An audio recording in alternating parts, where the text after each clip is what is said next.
Hello viewers, I am Nilima Srivastava, Professor with School of Gender and Development Studies, Indira Gandhi National Open University, New Delhi.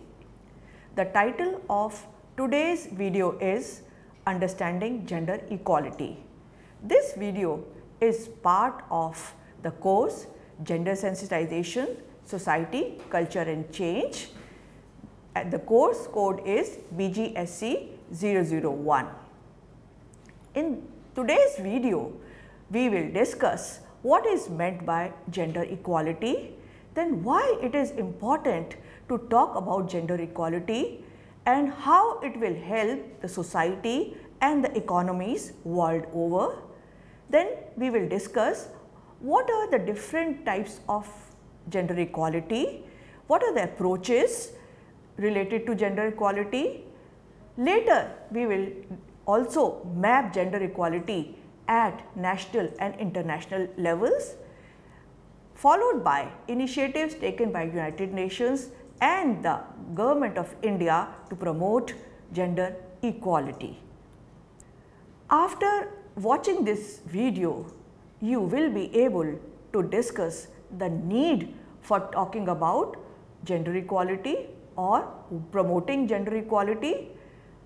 You will be able to analyze how unequal women are in today's society. You will also be able to explain what is gender equality and what are the ways to reduce gender gap. You will also be able to describe mechanisms and initiatives instituted at global and national level to promote gender equality. Let's begin with understanding the scenario in today's world. The COVID-19 pandemic has raised new barriers to building inclusive and prosperous economies and societies.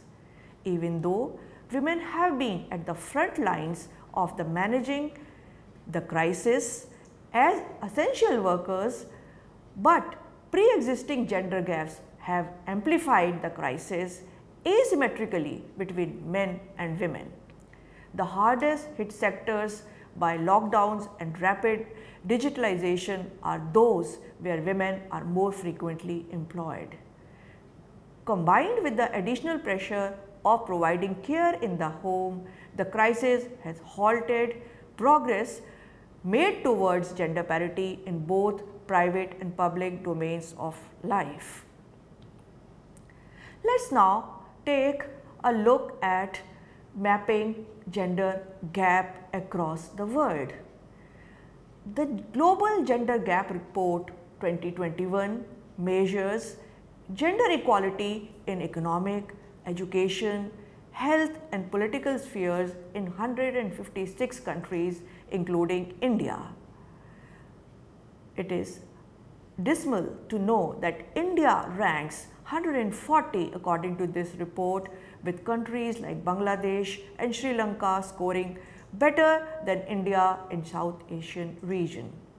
If one looks at the trends across time, India has made progress in reducing gender gaps in education and health, but gaps have increased in economic and political spheres.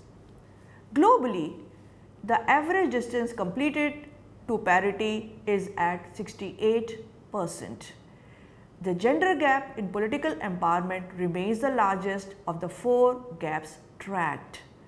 Across 156 countries covered by the index, women represent only 26.1% of some 35,500 parliament seats and just 22.6% of over 3,400 ministers worldwide.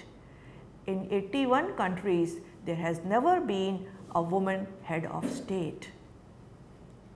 Globally, on the front of economic participation and opportunity, the gap is the result of two opposite trends.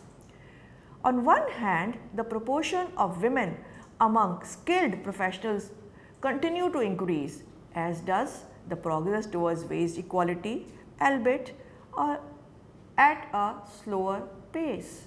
On the other hand, overall income disparities are still only part way towards being bridged, and there is a persistent lack of women in leadership positions, with women representing just 27% of all manager positions. Gender gaps in educational attainment and health and survival are nearly closed. In educational attainment, 95% of this gender gap has been closed globally, with 37 countries already at parity. However, the last mile of progress is proceeding slowly. The index estimates that on its current trajectory, it will take another 14.2 years to completely close this gap. In health and survival, 96% of this gender gap has been closed. Thus, achieving gender equality is a challenge globally and nationally. But first, there is a need to understand the concept of gender equality, followed by global and Indian scenario on gender equality and the strategies to promote gender equality. Let's begin with understanding what is meant by gender equality. Here, I will draw your attention to the picture on your screen, which is taken from a story, a very popular story of the fox and the crane. The fox invites the crane for dinner to his home and provide food in a flat dish, which is convenient for the fox to have food. But the poor crane remains hungry because the crane is not able to have his food from the flat dish because of his long beak, which requires a long cylinder dish to have his proper food. This is a way of telling that both fox and crane have been provided food, that is the same opportunity, but the outcome of this opportunity is different to two different individuals. Let's take this analogy to human beings. I will give you a few examples here. A woman Panchayati Raj leader, although elected, but Panchayat Ghar has no provision of child care, so she is unable to attend the meetings. In a school, SC girls are made to stand in a line to apply for scholarships, so other girls come to know about their caste and don't play with them. For a disabled girl, she finds it difficult as there is no ramp in the school, and if she is lifted, her dress goes up, and that is the reason she has to drop out of the school. Coming to how to define gender equality, UN Women refers gender equality to providing equal rights, responsibilities and opportunities to both women and men, girls and boys. Equality does not mean that women and men will become same. It means women's and men's rights, responsibilities and opportunities will depend on whether they are born male or female. Gender equality implies that the interests, needs and priorities of both men and women are taken into consideration, recognizing the diversity of different groups of women and men. So, gender equality is not a woman's issue, but should concern and fully engage men as well as women. Equality between women and men is seen both as a human right issue and a precondition for an indicator of sustainable, people-centered development. Let's now look at the concept of gender equality, and we begin with talking about what is understood by formal gender equality.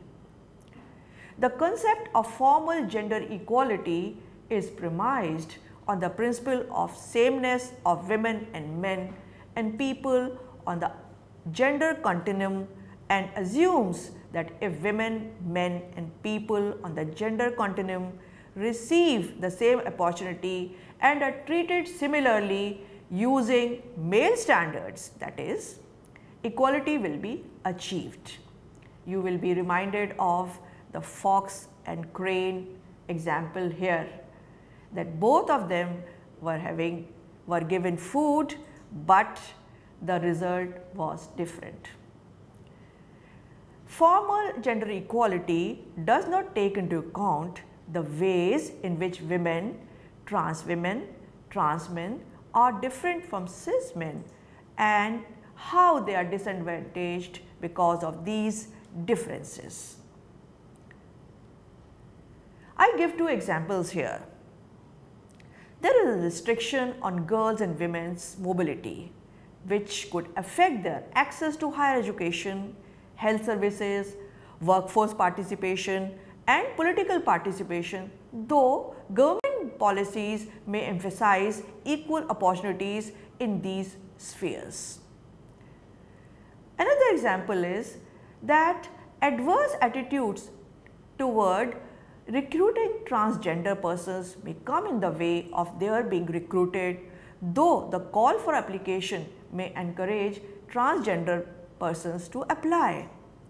Both these examples show that there is formal equality in providing the opportunities to different sections of society, whether they are men, women or trans people, but the outcome is very different.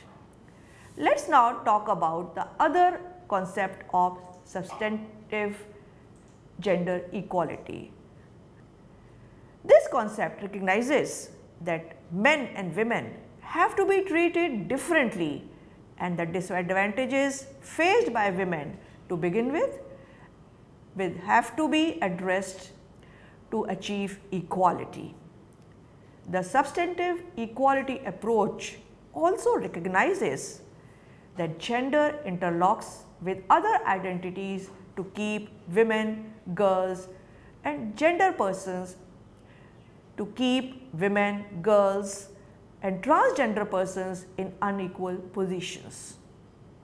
The substantive equality approach entails placing a saucer before the fox, which is generally being done for men and boys, and a beaker or a cylindrical dish before the crane, which is representing of women's and girls' position in or status in a society.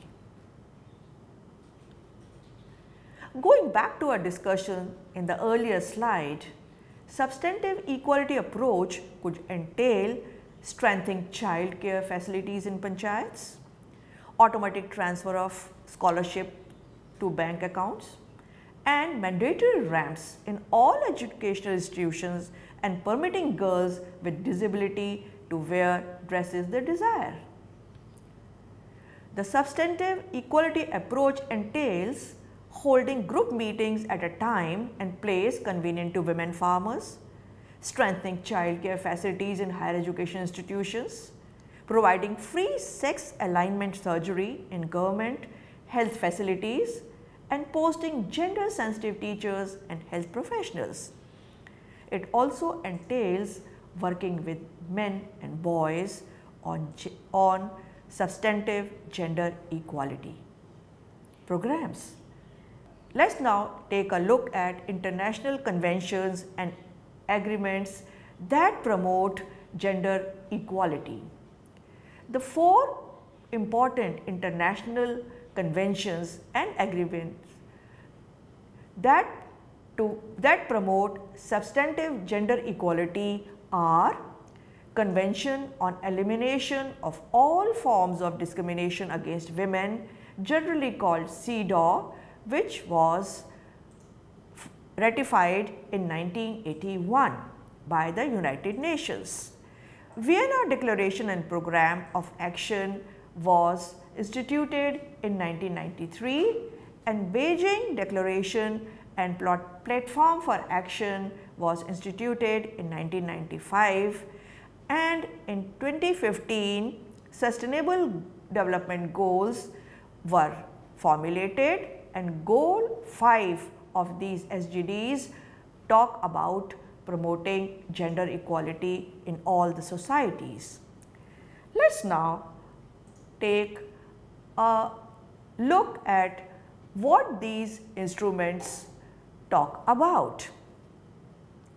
CEDAW defines what constitutes discrimination against women and sets up an agenda for national action to end such discrimination. The Vienna Declaration and Programme of Action marked the culmination of a long process of review and debate over the status of human rights machinery in the world. In 1995, Beijing Platform for Action flagged 12 key areas where urgent action was needed to ensure greater equalities and opportunities for women and men, girls and boys. It also laid out concrete ways for countries to bring about the change. United Nations Sustainable Development Goals are a list of 17 goals to achieve a better and more sustainable future for all by 2030. Sustainable Development Goal number 5 relates to achieving gender equality and empowering all women and girls. There is a difference between the two types of international instruments. CEDAW and Vienna Declaration are legally binding on the countries which have ratified it, whereas the Beijing Platform for Action and Sustainable Development Goals have no legal bindings on the countries ratifying it. Let us now look at how UN monitors the implementation of these instruments and conventions in different countries of the world. The country reports submitted by the government on CEDAW, for example, are reviewed by the Committee on the Elimination of Discrimination Against Women. This committee also receives shadow or alternative reports from NGOs and compares the government reports with the NGO reports and other literature, and then gives its concluding observations. In the next report, the governments have to report on the progress in implementing recommendations listed in the concluding observations. Through a similar process, the implementation of Vienna Declaration of 1993 is monitored by United Nations Human Rights Council. While the governments do submit reports on Beijing Platform for Action and will have to do on SDGs also, but the system of shadow reports is not insisted upon and varies from country to country.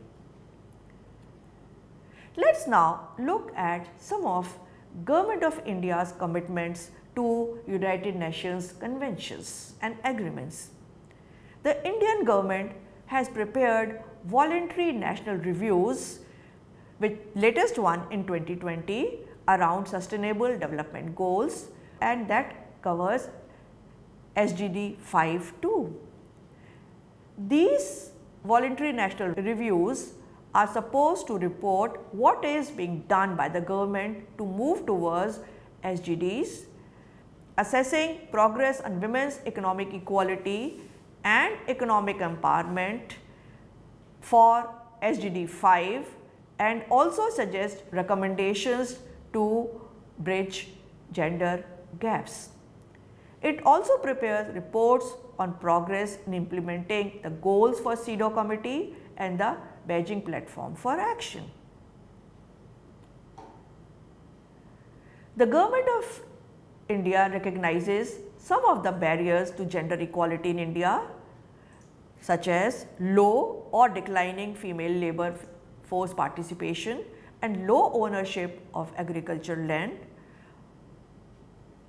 The National Voluntary Review 2020 submitted by the Indian government to United Nations indicates that the government is looking at incremental changes rather than transformative ones. Now, let us discuss what are the efforts that have been taken at national level, that is, what are the approaches the government has adopted to reduce gender gaps. In 1960s and 70s, the government adopted welfare approach. This approach gave importance to women's roles as mothers and caregivers. The maternity and child health programs are examples here. The focus was mainly on reproductive roles of women.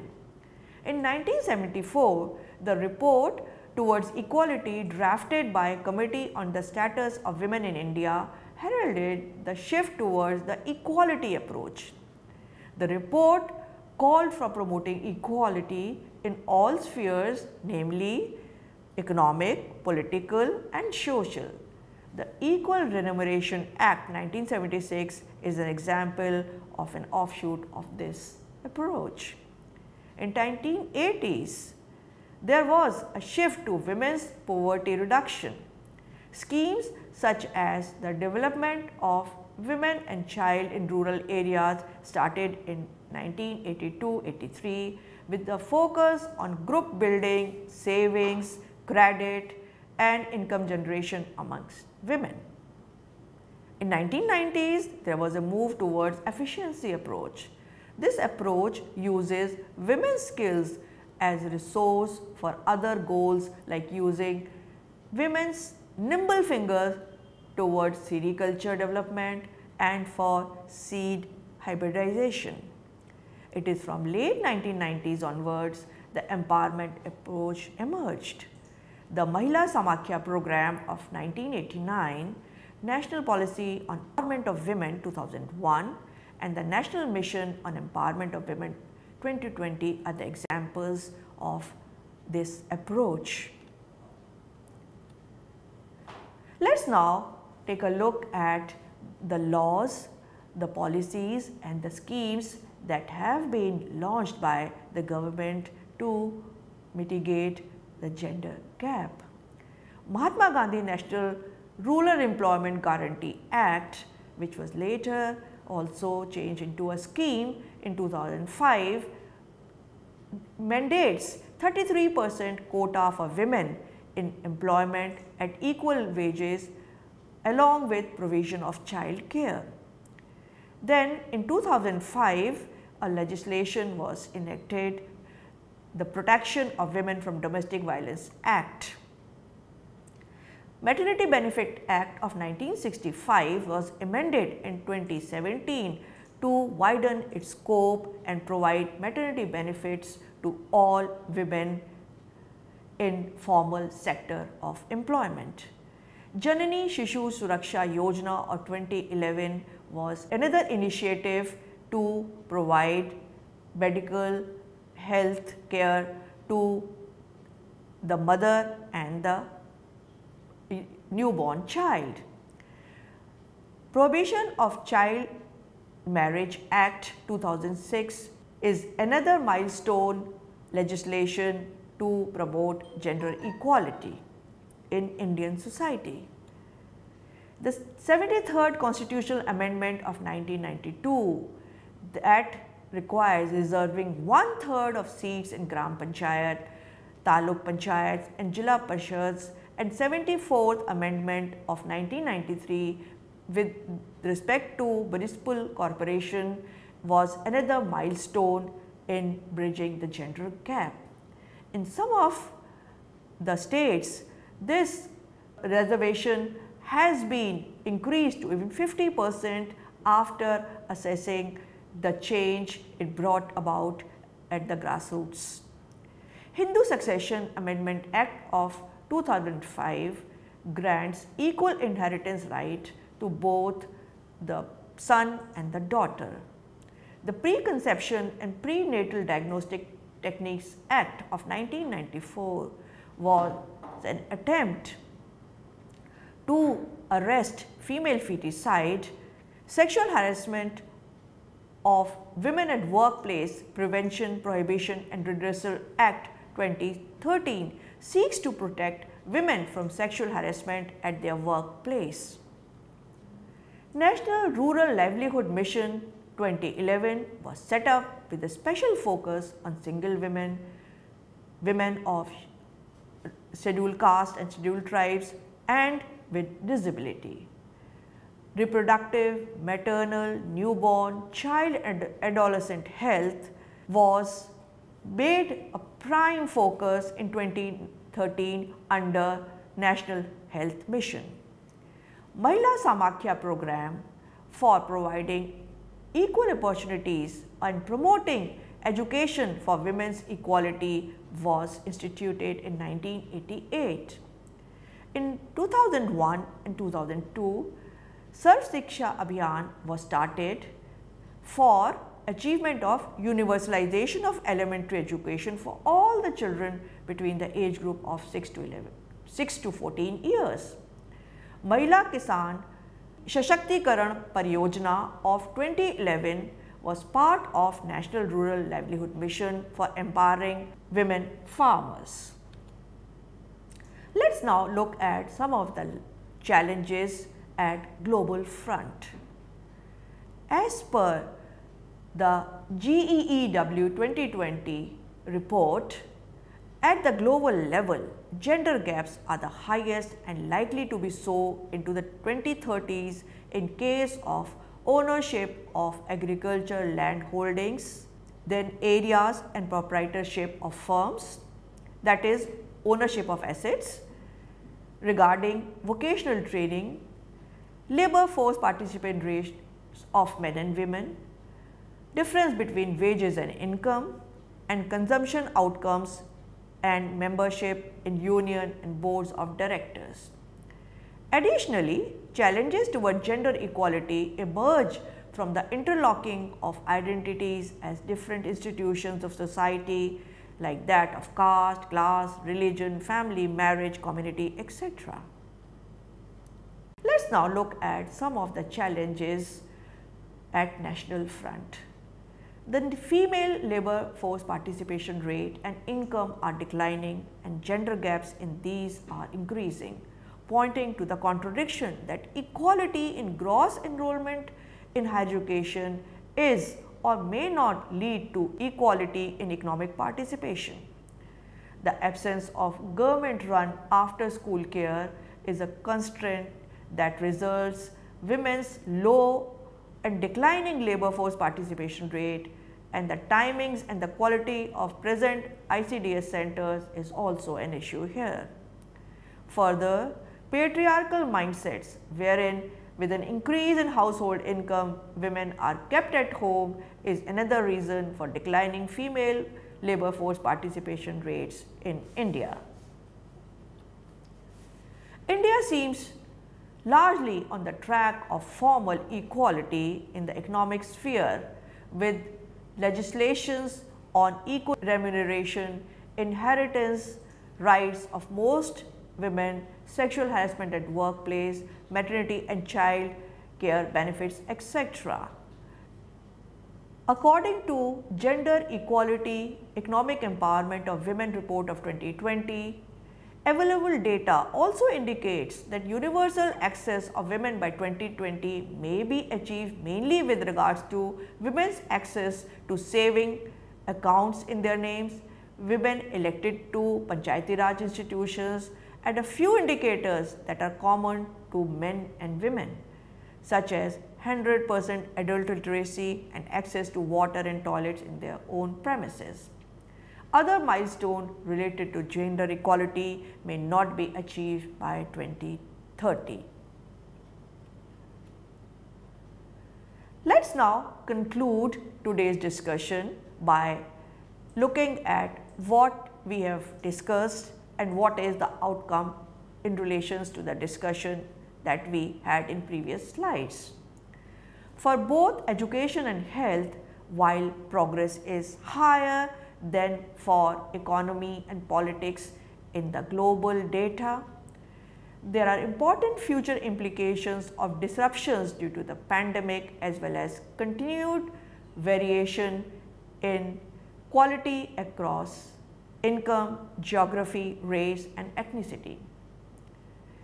Although no country has yet to achieve full gender parity, the top two countries, Iceland and Finland, have closed at least 85% of their gap, and another 17 countries, Lithuania, Namibia, New Zealand, Norway, Sweden, Rwanda and Ireland have closed at least 80% of their gap. To continue summing up the discussion, let's look at the scenario in India. Women's economic agency can be enhanced if government sensitizes elected women and men at the grassroots on issues related to gender equality beyond saving and credit. At another level, women's equal membership and leadership in trade unions is a must to advocate gender equality in formal sector. For gender equality milestones under CEDAW, Beijing Platform for Action and Sustainable Development Goals to be achieved, the government has to ensure that the larger development policy is pro-marginalized, especially pro-marginalized women, and that patriarchal values held by women and men are deconstructed. For knowing more about this topic, you can refer to the references here on your screen, mainly Global Gender Development Report, Global Gender Gap Report 2020, then BGSE Gender Sensitization, Society, Culture and Change, Block 6, Unit 20, and Rajni Murthy's report on monitoring, evaluating and further progress on gender and economic equality and women's economic empowerment by Institute of Social Studies Trust, New Delhi. Viewers, after looking at this video, you would have understood the importance of bridging gender gaps in different domains of life. You would have also understood that what efforts have been taken up at the global as well as at the national level, but there is a lot to be achieved, especially when we think of in terms of our country, our society, India, where gender discrimination gap still remains very wide, but with the consistent efforts of the citizens and the governments, the goal of gender equality can be achieved like in some of the other countries of the world. I thank you for being with us for this video.